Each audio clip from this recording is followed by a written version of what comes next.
Hey guys, it's me, your girl Melipona, back for episode 3 of the 100 Days Drought Challenge.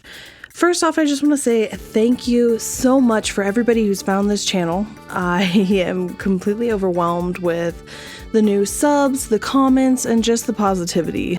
Just wanting to put it out there that this was definitely a passion project for me, and I'm really glad that you guys are enjoying it as much as I am. To catch you up to speed, this is day 3 of summer, and I am finally able to use my compost. We live in a condo in southern Colorado. It's the basis of this challenge idea. And we did have a compost bin and it was awesome. We bought a bunch of local worms and filled it with a bunch of soil and different types of fiber and green and browns, and used it for our raised garden beds that our neighbors, as you guessed it, the HOA just recently made us completely destroy. So it was really hard, and I'm living vicariously through this game a little bit. Being able to have successful planting with our compost bin that has been maturing for a month in game. We spent a lot of time maturing our compost IRL. It actually took us 6 months to mature it to the point where we were going to use it. All of that to be said, that I'm finally in summer going to have some compost on my plots. It's going to do a couple of things. First, it's going to give us the option to have a little bit less pestilence, and it's also going to make us more drought resistant. This comes from one of my mods, and it's linked below. I know it's been a month that I've been playing the game, but this is actually the first time you guys will get to see this new gameplay mechanic. This season I am prioritizing high yield crops, free seeds, and things that I need for the community center. I had a couple of mixed seeds. Since they're pretty rare, I decided to put them in, and the rest of the items that I need to buy, I'm just gonna go to the store. Well, it's closed. Why does this always happen on Wednesdays? Does anybody else have this problem? This isn't the first day of the season. I would have been fine had I bought these seeds the first day of the season, but I had to wait 2 days for my compost to mature. And guess what? It ended up being that I had to go to Joja to buy seeds, which I don't have a problem in this game with Joja. I know that's going to sound a little counterintuitive, especially since I'm going the community center route. The problem in rural communities of big stores coming in is that those big stores don't just represent I'm going to increase the prices and I'm going to be greedy and all these people are going to have to work here. They represent a steady supply line to that town. So I think what's really important about that for people who might live in urban city centers to realize about rural communities is that having a Walmart or a Joja in our community is actually one of the safer investments. For instance, in my little town in southwest Colorado, there is really only one road in and out. And if those roads get hurt or if those supply lines get cut, we are going to have a huge logistical problem. And as I'm sure you guys are realizing, this happened in the not so recent present. It happened to our little community that there were only certain stores that could get certain items. And Walmart, unfortunately, was one of the only stores where we could buy things that we need to live. So having one represents a vital lifeline in the form of a supply line, having a big store like that. All that wrapping around to say, in a rural community like this, which is very similar to the community that I currently live in, I don't really have a problem with Joja showing up. It's actually kind of a problem when they leave. Not that I want to go the Joja route, because community reliance and community resilience all do come down to how vital your community is, how many amenities your community has, how can your community gather together. For instance, we don't just rely on that one supply chain, we do have several other grocery stores here, and we also have grow domes. One of the remarkable things about the town that I live in is that we have a hot springs, very similar to this mountain town in Stardew Valley. And that hot springs is a powerful geothermal generator. And because of that, we are able to have grow domes. These are small domes that keep a consistent climate so that we're no longer bound by the really rough mountainous high altitude seasons and can be powered and supplied by geothermal energy. So part of our town's resourcefulness comes from how open are these things to the community? How often can people participate in the grow domes? How can volunteers actually get some of that food? I think that those are better measures of community resilience than the investment of like a Joja Mart or a Walmart's supply line. Both are important. I don't want to say that a community can't function without that, but I will say that they are, how would I even put it, indispensable? So yeah, I think that the fact that I had to buy my seeds there sucks, but I did get a discount on them, and I will try to buy most of my seeds local for a couple of different reasons. As a roleplay reason, buying local seeds means that they're more likely to be drought resistant rather than manufactured seeds. That's not actually a part of this game, but heirloom and self-collected seeds, especially in areas like a very mountainous, high altitude place where drought is very common, tend to have indicators that are healthier for the plants overall. So all of that rambling aside, I did buy from Joja Mart, and I'm sure Morris is happy that I'm going on a rant, but I am also trying to be impartial about the obvious negative impacts of having a mega store have a strong foothold in a small town that's focused on farming. At any rate, I went on a huge tangent there. I think I hope you guys find my tangents at least remotely interesting. My goals today are I need to start catching fish for the community center. So because the seasons changed, a lot of fish became quote unquote unlocked. My primary fish that I'm looking for, I think at this point I'm just looking for a red snapper because that's easy. And I was like totally surprised that my seaweed was what got me the mother catch achievement. It cracks me up because it's like, normally I want it to be like some flashy fish and not just some seaweed, but whatever. I was pretty happy about getting that achievement. There's no incentivization for getting these small achievements in the game. They're just things that make me happy. I don't know how else to say it. I like seeing the star. I like knowing that I'm progressing and hitting these milestones. And even if it's seaweed, I thought it was pretty fun. All right, Pierre needs some bream. At least it's not his weird request like the gold or whatever.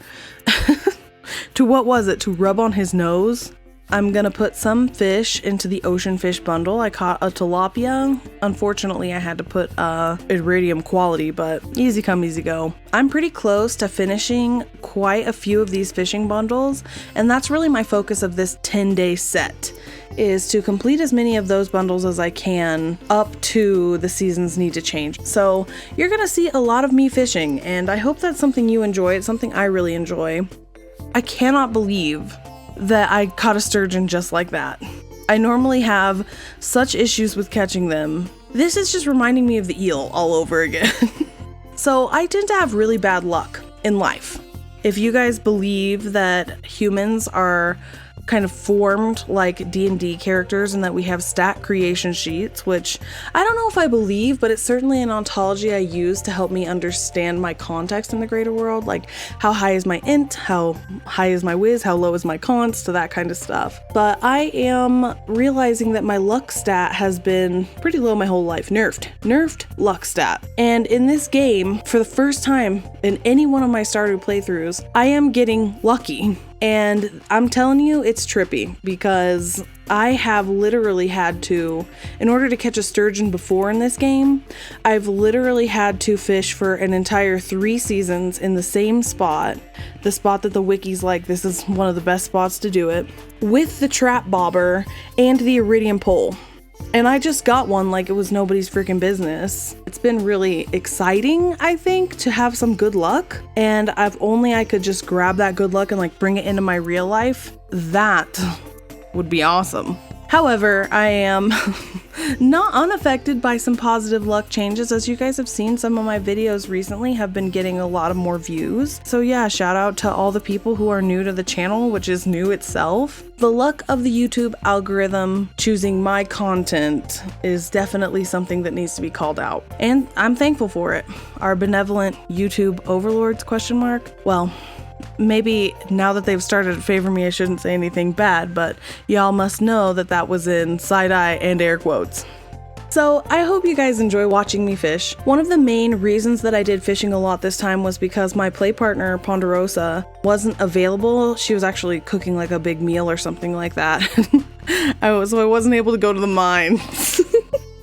So you guys can guess that if it hadn't been for that disconnect, I probably wouldn't have reached level 5 fishing, which I took the fisher trait, by the way, because I'm going to be fishing and selling a lot of fish the whole time. And I don't know, there's something about the crab pot thing that I just don't find very fun. Maybe it's the fact that there's a set number of things, or you have to check it every day and use bait, or I don't know, but I much prefer the fishing minigame to just the passive collecting minigame. So yeah, that's why I chose Fisher. Maybe everybody will tell me in the comments that it was a terrible idea and I'm gonna lose money, but I tend to be pretty thoughtful with these things. The difference between the professions at level 10 are angler, your fish will become worth 50% more, or pirate, increases your chances to get iridium. Furthermore, a treasure is a perfect source of artifacts, so this might be cool too. So I think I was looking at either angler or pirate. Angler with the presumption that I would be using fish to supplement my farming, and pirate with the idea that I would need some help getting iridium. But I'm probably going to go with angler. Fish being worth 50% more, me having iridium catches, and really liking the fish game. I like the way that the author of the article I read put it, the difference between the two is fun. And if you have fun doing the fishing game, why not? Give yourself a boost to something that you already enjoy doing. So I'm going to fill out some more of these bundles. Look, I mean, I'm already almost done with the crafts room, which is just mind-blowing to me because I'm on the 5th day of summer. And some of these things just, they kind of knock down. It's like a domino effect is what I'm trying to say, where it's not so crazy difficult to do a couple of them, especially in the crafts room. I know I'm like, oh, I did the crafts room or whatever. I'm not saying that that one's hard. It's definitely meant for kind of a tutorial stage of the community center. I'm surprised at how quickly the community center can go. Especially because I think in my first playthrough, when I didn't really have any idea what I was doing, I was just kind of in the town, mucking around, having some fun, meeting some peeps. I didn't finish the community center until like year 5 or something like that. I think there was like a several year portion where I had completely forgotten that the community center was something that I needed to be active within.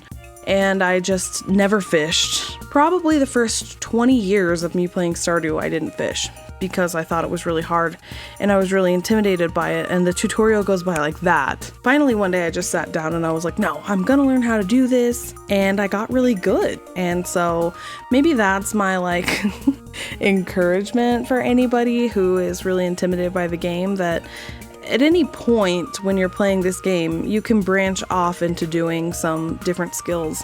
For instance, I'm not the biggest fan of the combat of the game, but maybe one day I'll come back around to it and actually love the mining combat mechanic. So I went to the traveling cart and then I started cleaning out around the forest, just because forageables are a pretty big deal for me, and I wanted to see if I could get any mixed seeds. I got a couple of mixed seeds, I think I got 4, and then I just sold the rest of the stuff that I had been collecting. Fell asleep. You can see in that summary that I sold my trap bobber. I made 550 gold by just selling that. So, and woke up to a wonderful thunderous day and hearing an explosion in the night. So I'm gonna check my farm a little bit later, but I have to take advantage of the fact that it's a rainy day to catch some fish, and there we go. Got the red snapper. There's nothing else that I need from the ocean while it's raining, and I'm just gonna go see if there's anything that I can finish off the crab pot bundle with.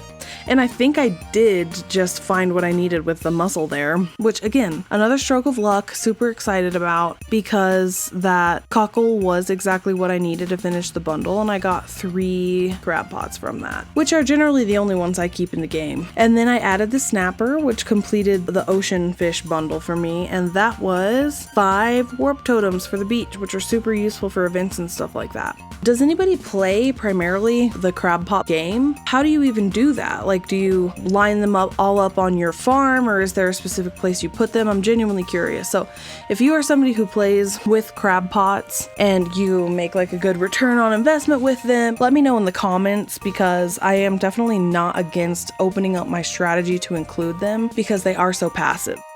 I finally found what that big noise was in the night. I got an iridium meteorite on my farm, which I was super excited about because that is going to help me out so much in the future. I'm not there yet, but I will be soon. And since it's rainy, I also wanted to take advantage of fishing in the secret woods. First and foremost, I wanted to see if I could catch catfish, which are only available in the summer in the secret woods when it's raining. Otherwise, you have to wait until fall. And, you know, just the basic wood skip. I kind of forgot that I had opened up the secret woods already, but I am going for it now. It's harder in the secret woods to fish, and catfish are already a hard fish, so I'm doing the absolute best I can, but it does take me forever to catch this fish. You know, since I'm the editor to this, I'm just gonna put in some dramatic music.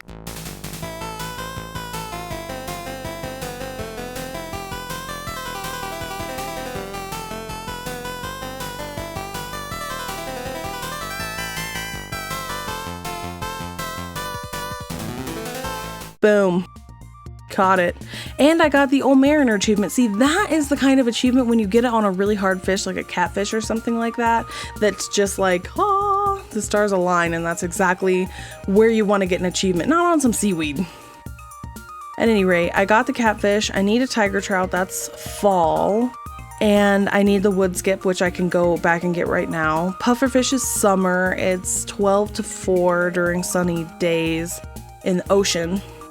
So I'm gonna have to carve out some time to do that. And then ghost fish, at this point, I have the level unlocked in the mines where I can get the ghost fish, but for some reason I had it in my head that it was only level 60 in the mines instead of level 30 and 60 that you could fish it. So I make this plan in my head. After I get the wood skip, tomorrow I'm gonna go to the mines, or as soon as I can, I'll go to the mines, I'll get to level 60, I'll unlock it, and then I'll fish for a ghost fish.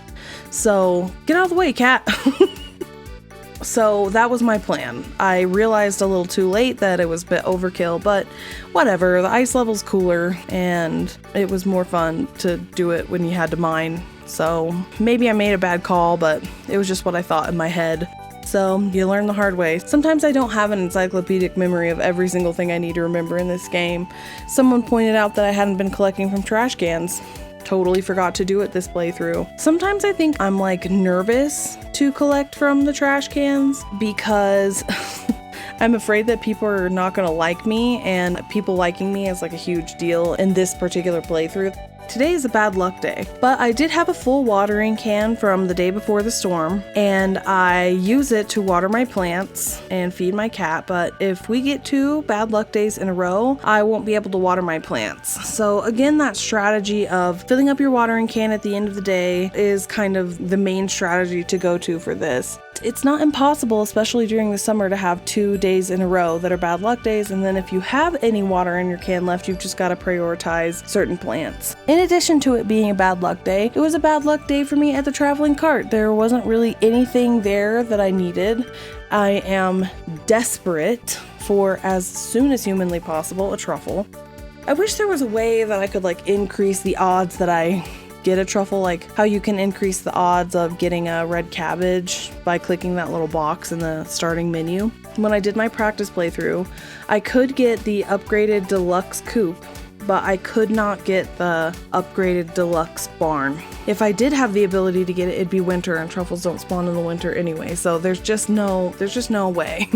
So I enlisted the help of my part-time miner because my hands often hurt when I do the mines. The repetitive motions just give me a certain amount of fatigue. My roomie, Ponderosa, came over and helped me do this mine. We just got 5 levels, right? 55 to 60. It's not going to be that hard. We got the whole day ahead of us. Well, no. We ran into bad luck after bad luck after bad luck trying to do this. It was absolutely chaotic. I know it's because it's like a bad luck day, but normally you can go to the mines and for bad luck it's not like the worst, but we got an infested floor on level 58, and y'all know that level 59 is a spiral, and this infested floor, you guys, had more slimes in it than I have ever seen in an infested floor. There were like 60 slimes. It was crazy.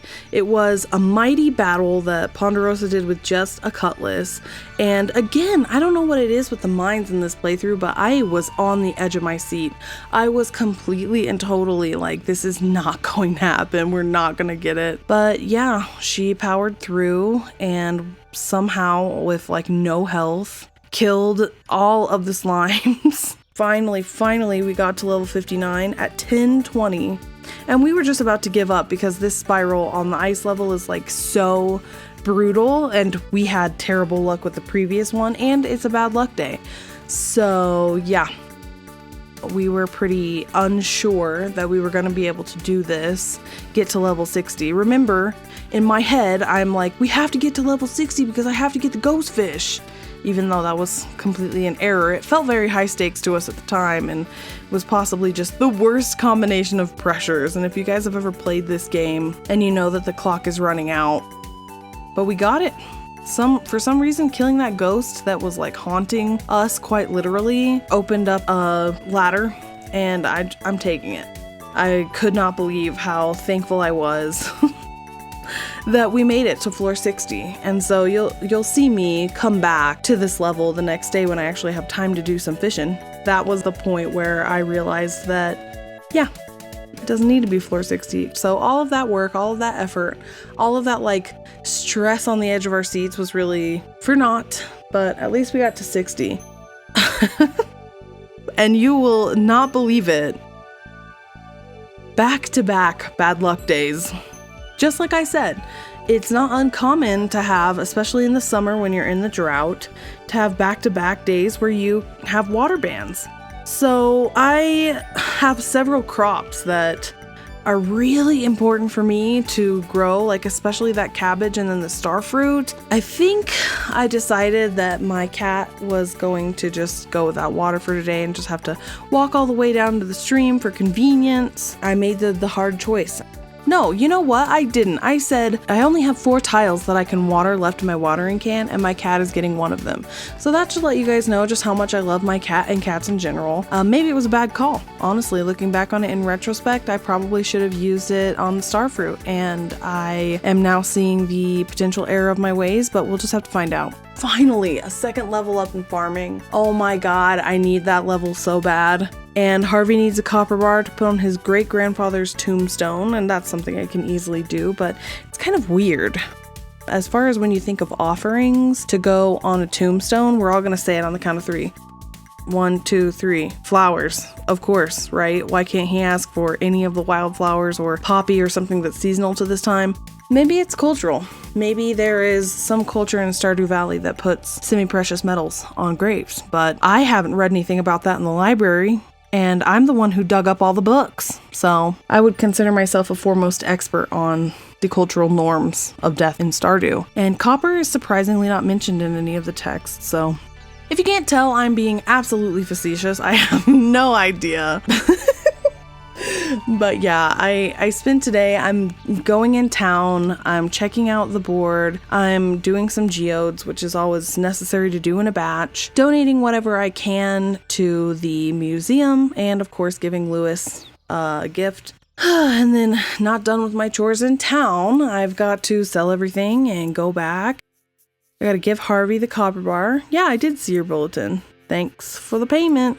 180 gold. Well, that's not really the best, but whatever. So sometimes it seems like I'm making weird choices in this game where I have my whole inventory queued up to go to the Adventurers Guild, but it wasn't open. So I was like, I don't have a lot of inventory space, which I really need to upgrade. If I don't upgrade my inventory, I at least need to get the copper trash can. But I decided to go fishing, which is basically what I do in all of my off time in this 10 days. And I think the next 10 days, I just go fishing. And I just decided, well, anything that I catch today, I'm gonna try to sell.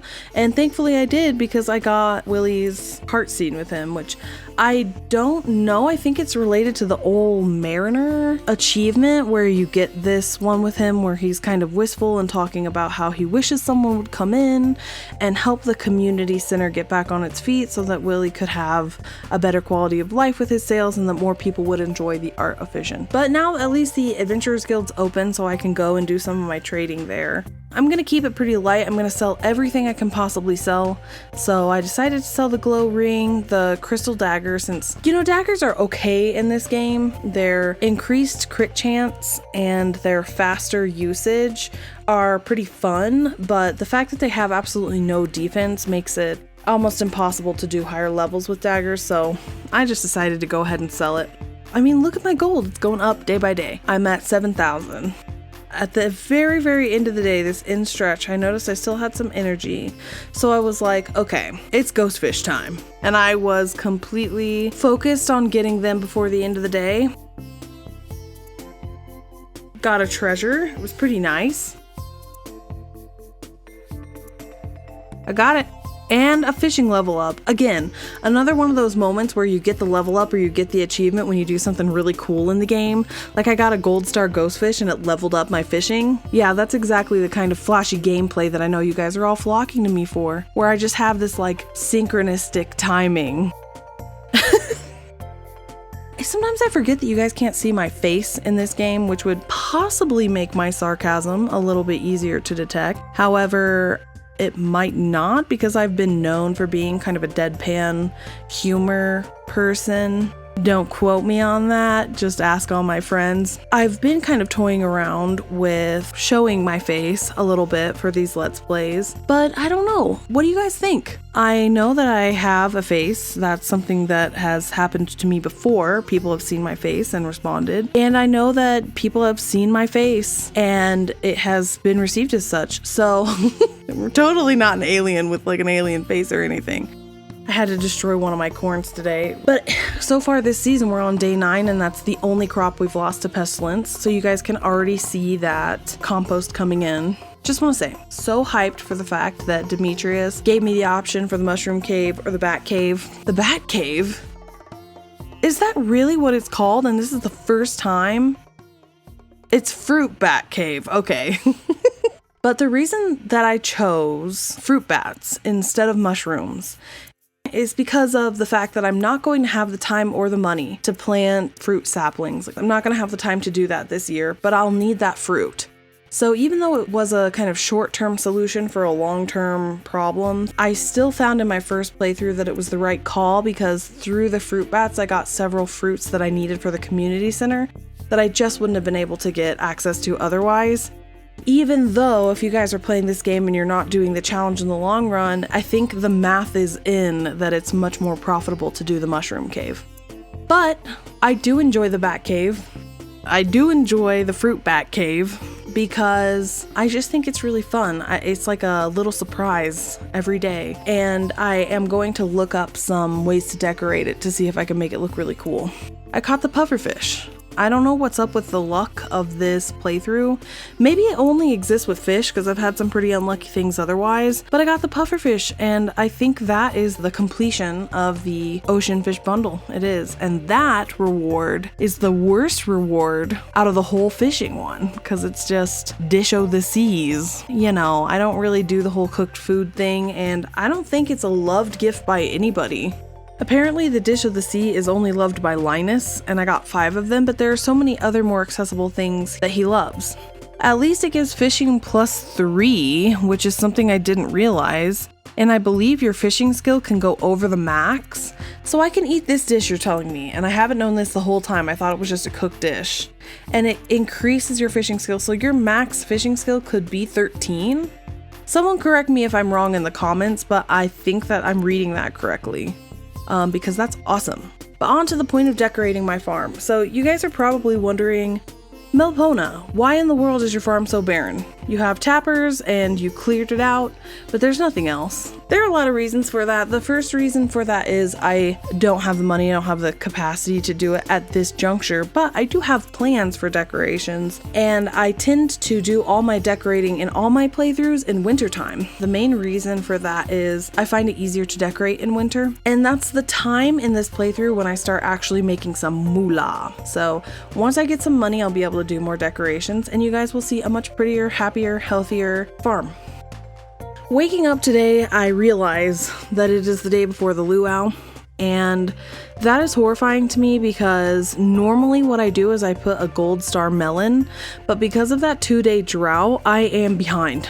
I do not have the option to give a gold star melon to the luau. I am freaking out. So I am like scouring the wiki and I'm trying to figure out what in the world I can possibly give the luau that's going to make everybody like me, because it is so important to get that heart boost with everybody. There's only one option I have. I have to rely on my fishing pole, me and my fishing pole against the world, and I have to get a gold or iridium star sturgeon. And as you guys know, it is not easy to catch a sturgeon. And even though I caught that one before, it was pretty lucky. I am horrified at the thought that I could fish for weeks and still not catch one, let alone a gold star. So I spent today trying to get a gold star sturgeon, and even though I completely butchered this one, by some stroke of absolute luck, it ended up being gold star. So maybe the fish was just so good and it just waited for me because it wanted to be put in the luau. I couldn't believe it. Completely and totally overwhelmed that I did it, and really within like a couple of hours. So I am totally set, and I decided to share my palpable joy the day before the luau by giving gifts to everybody. I gave a gift to Emily, I gave one to Sam, I gave a gift to Marnie, and I think I ended up giving a frozen tear to Sebastian. He loves it, my emo boy. You know, I don't know who I'm going to romance in this playthrough. I haven't really thought about it because I've just been so... I've been so busy with work, I haven't really had time for love. Will she find love? Find out in the continuation of the 100 Days Drought Challenge with Melipona the Farmer.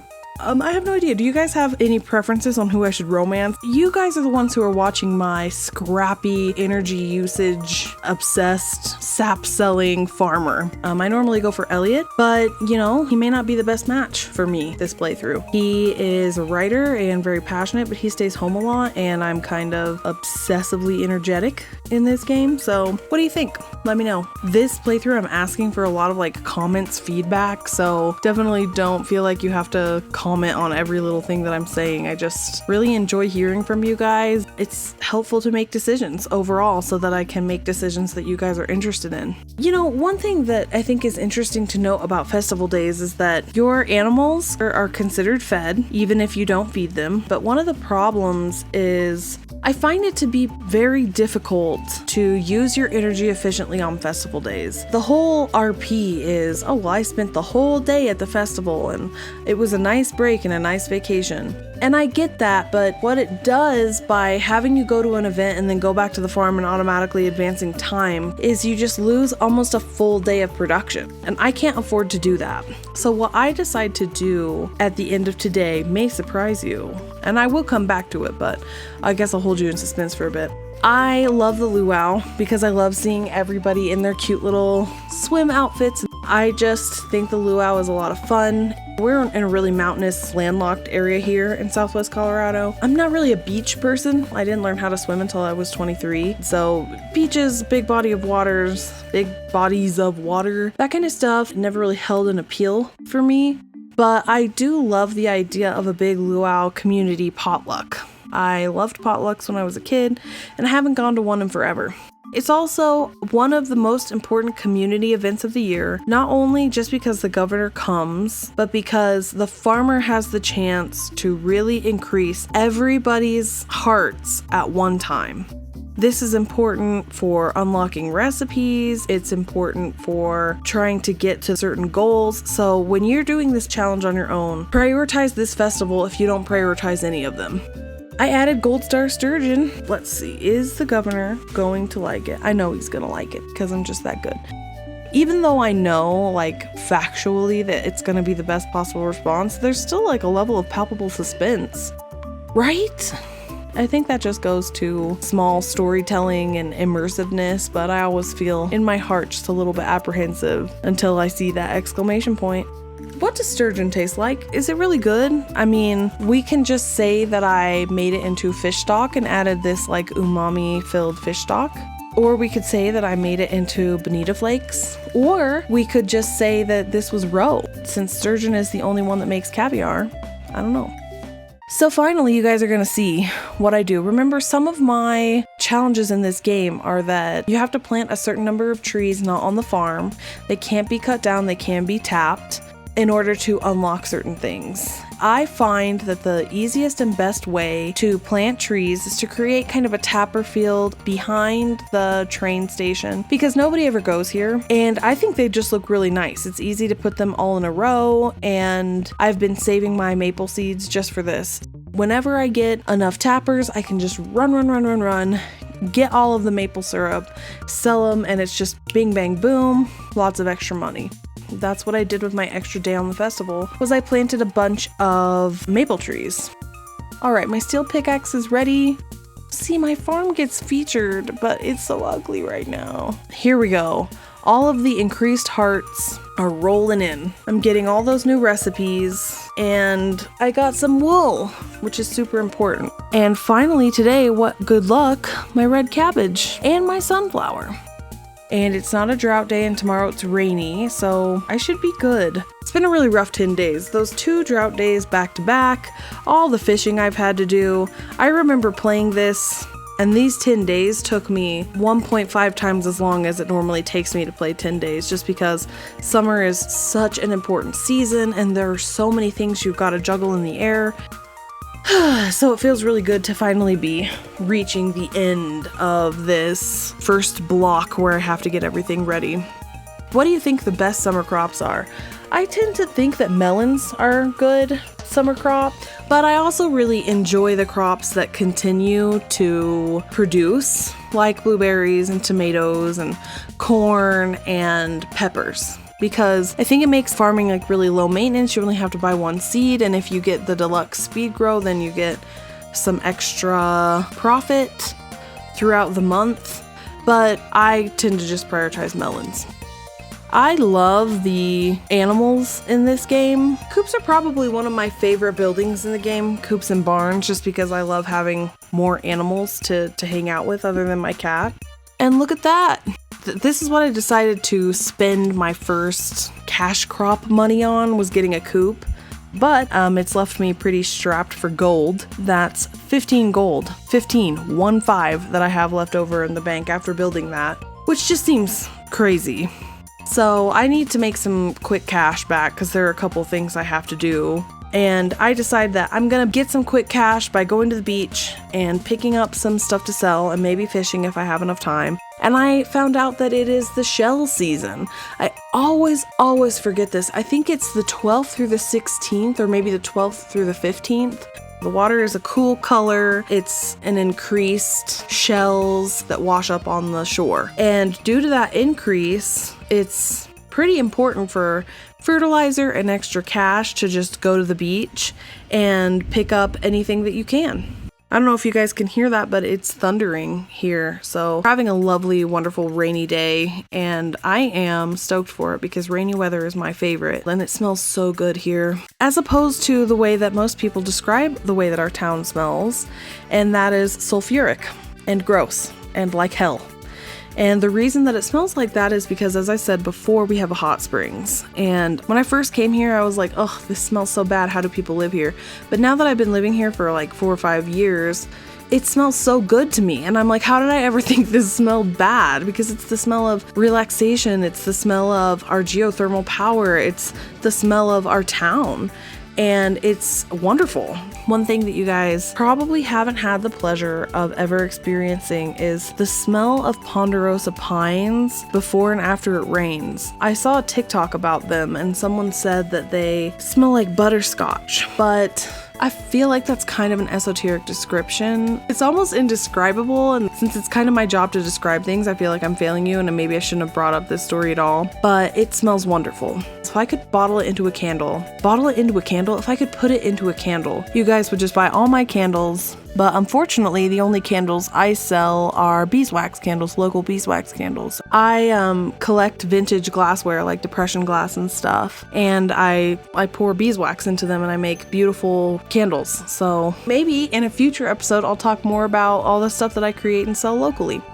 So yeah, for my third set of 10 days in the Drought Challenge, I can tell you guys, it was brutal. It was very, very difficult. The challenge difficulty is definitely ramping up as time ticks by, and I'm realizing just how far I have left to go and how much more I have to do. I am working really hard to meet my goals and also just have an enjoyable time, an enjoyable, intense, high stakes time in Stardew Valley. Again, it's been so great to see so many new people come to the channel. It's been wonderful to read all of your comments and see how much this playthrough is resonating with you guys. That being said, it's me, your girl Melipona, back again with the third episode of the Drought Challenge. Remember, if you guys like this video, like, comment, subscribe, click that bell, all that wonderful noise that helps channels like mine grow, and obviously it's working. So thank you so much, and as always, this is the end.